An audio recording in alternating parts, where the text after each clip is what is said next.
Hello dear student, welcome to Samarpan Iqbal. मैं अर्जुन यादव स्वागत करता हूं आपका आपके अपने यूट्यूब चैनल समर्पण इकबाल में। हम लोग पढ़ रहे हैं क्लास 10 अध्याय 2 अम्ल क्षार एवं लवण।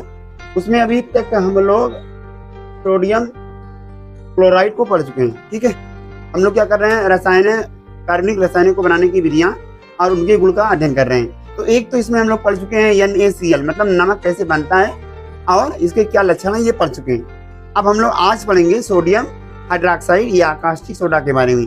ठीक है, तो पेन और कॉपी निकालिए, रेडी लगाइए। सोडियम हाइड्रोक्साइड कोष्टक में लिखिए कास्टिक सोडा।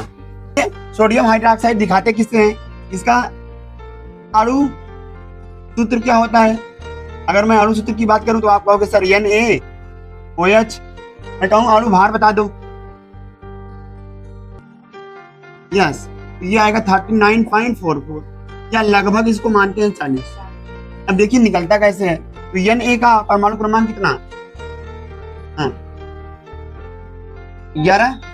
11 दूनी 22। तो इसका परमाणु क्रमांक जो होता है, इसका परमाणु भार जो होता है 23।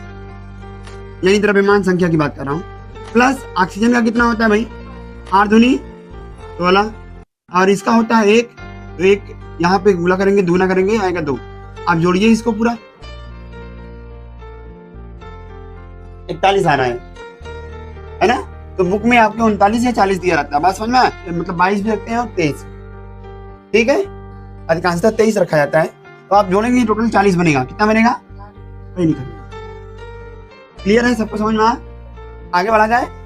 तो देखिए कैसे बनाते हैं इसको। बनाने की भी अगर हम क्या करें भाई, NaCl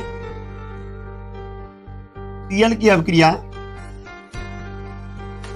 H2O जल से करा दें तब क्या होगा। तो जब NaCl के सांद्र ठंडे विलयन में अगर H2O यानी जल से अभिक्रिया हम इसे करा देते हैं और जब इसका विद्युत अपघटन कराया जाएगा तो यहाँ पर बन जाएगा NaOH sodium hydroxide plus H2 और Cl2। ठीक है, ये गैस है तो आप चाहे ऐसे एरो दिखा सकते हैं। हाइड्रोजन भी गैस है, उस पर भी एरो बना सकते हैं।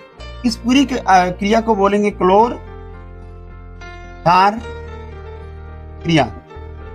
क्लोर क्षार, बात समझ में आई, एक बार फिर समझ लो भाई कि जब हम क्या करेंगे, सोडियम क्लोराइड के ठंडे विलयन यानी सांद्र विलयन को जल के साथ लेकर इसका विद्युत अपघटन कराएं तो यह सोडियम हाइड्रोक्साइड बन जाता है, हाइड्रोजन और क्लोरीन गैस निकलती है।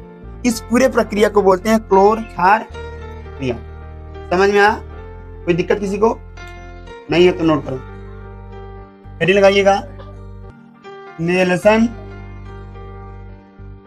सेल विधि, नेल्सन सेल मेथड।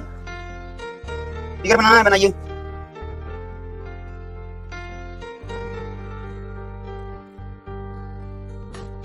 ठीक है, देखो अब देख लो यहाँ पर सबसे पहले ये नेल्सन सेल विधि में सबसे पहले यहाँ पर यू आकार की क्या लेते हैं, नली लेते हैं ना, इसको बोलते हैं एस्बेस्टस कवर। ठीक है, यहाँ पर क्या होता है, एक ग्रेफाइट की प्लेट लगी होती है जो कि एनोड का काम करती है।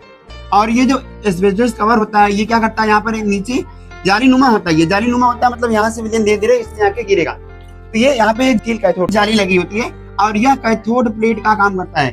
अब जब हम ब्राइन विलयन तनु या ठंडे NaCl को लेकर ना जल के साथ प्रवाहित करा दें तो इस विलयन को ब्राइन विलयन कहते हैं। तो जब ठंडे NaCl को यहाँ से प्रवाहित किया जाता है तो इसको बोलेंगे ब्राइन विलयन। अब जब ब्राइन विलयन यहाँ से आएगा, देखो ऐसे ऐसे यहाँ से आते हुए नीचे की ओर आ रहा है और यहाँ पे आके गिर रहा है यू आकार की नली में, तो ये यहाँ पर गिरेगा। फिर क्या करेंगे, जब इसमें हम सेल विद्युत अपघटन कराएंगे मतलब सेल में धारा प्रवाहित करेंगे, तो जब धारा प्रवाहित करेंगे तो क्या हो जाएगा, यहाँ से जो विलयन रहेगा इस जो ग्रेफाइट एनोड है यहाँ पर क्लोरीन क्या प्राप्त होगा भाई, क्लोरीन प्राप्त होगा। क्या प्राप्त होगा, क्लोरीन गैस। अब बाकी हमारे पास जो बचेगा NaOH। अब क्रिया मैंने आप लोगों को दिखाया था, NaCl प्लस H2O। तो बना क्या था, ये NaOH बन गया था। फिर आपका क्या बना था, हाइड्रोजन गैस और फिर क्लोरीन गैस। तो कह ये रहा है कि क्लोरीन गैस अलग हो जाएगी, कहाँ पर हो जाएगी, ग्रेफाइट एनोड पर। बाकी हमारे पास बचेगा NaOH और H2 प्लेट। यह कैथोड प्लेट पर प्राप्त होगा और जालीनुमा छिद्र से होते हुए नीचे आ जाएगा। बात समझ में आया?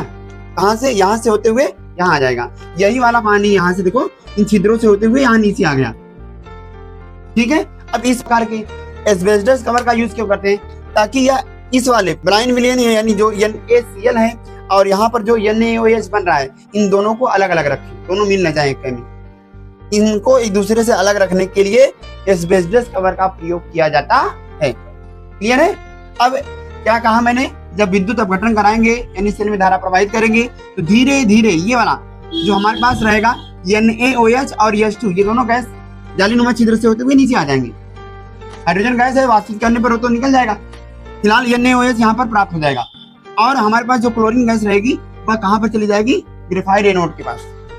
यानी इस ग्रेफाइट एनोड पर क्लोरीन गैस प्राप्त होगा और इस स्टील कैथोड पर NaOH और हाइड्रोजन गैस प्राप्त होगा। अब यह जो विलयन प्राप्त हुआ है इसमें से 85 से 90% के बीच में हमारा रहता है NaOH, ठीक है, और 15% से 10% के बीच में रहता है NaCl। बाद में इसको छानकर NaCl को अलग कर लेते हैं और OH का विलयन प्राप्त हो जाता है। समझ में? तो इस प्रकार से नेल्सन सेल विधि के द्वारा सोडियम हाइड्रोक्साइड को प्राप्त किया जाता है। समझ में आया क्या? कोई दिक्कत नहीं? हाँ, इस वीडियो में इतना ही। वीडियो अच्छा लगा हो वीडियो को लाइक कीजिए, शेयर कीजिए, कमेंट्स कीजिए। मिलते हैं अगले वीडियो में, तब तक के लिए कीप लर्निंग।